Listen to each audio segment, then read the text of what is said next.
came to see themselves in each other. How Roger Federer and Serena Williams.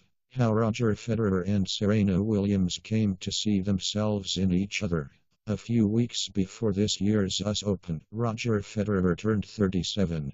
A few weeks after the tournament, Serena Williams will do the same.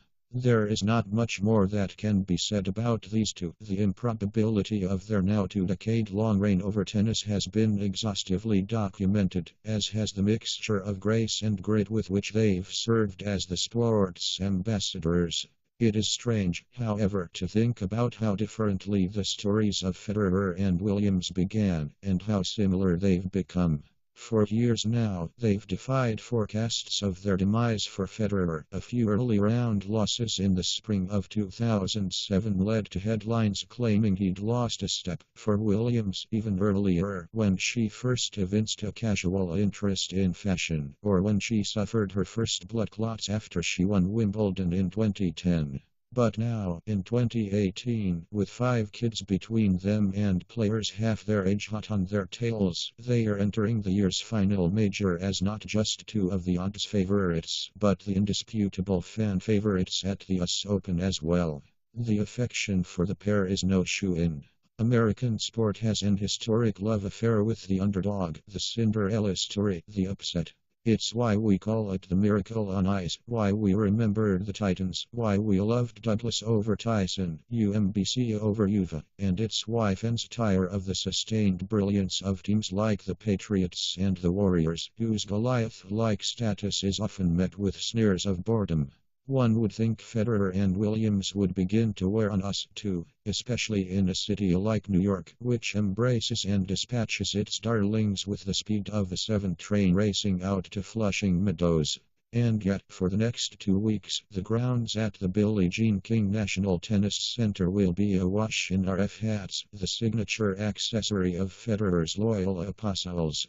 Practically everyone will be hoping Williams wins her first major since giving birth last fall. She looked strong in her opener on Monday night. It will be the 18th US Open for both Federer and Williams, and few would argue they haven't earned the string of primetime matches the tournament will confer on them. But their relationship with the Open has not ever been thus. Arthur Ashe Stadium, of course, was the site of Williams' lowest lows. The bad line calls against Jennifer Capriati in 2004 that helped usher in the sport's adoption of Hawkeye, and her profanity-laced tirades in matches against Kim Clijsters and Sam Stosur. There was also her shocking loss to Roberto Vinci in the 2015 semi-finals, when she was just 2 matches from completing a calendar year slam.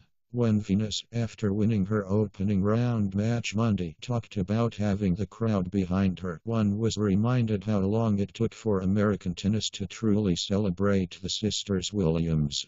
The Swiss, meanwhile, has not won in New York since 2008, and dramatic semi-final losses to Novak Djokovic have led to displays of his occasional churlishness in defeat. But it's these pendulum-like swings in their fortunes that make their appearances at the Open so climactic. In contrast to Wimbledon, where Federer and Williams have combined for 15 titles and demand a kind of detached, even compulsory reverence, New York loves them as athletes but also cults of personality, brands unto themselves. In the weeks before and after the tournament, they regularly host pop-up shops and attend fashion shows, mingling with Anna Wintour and the city's top brass.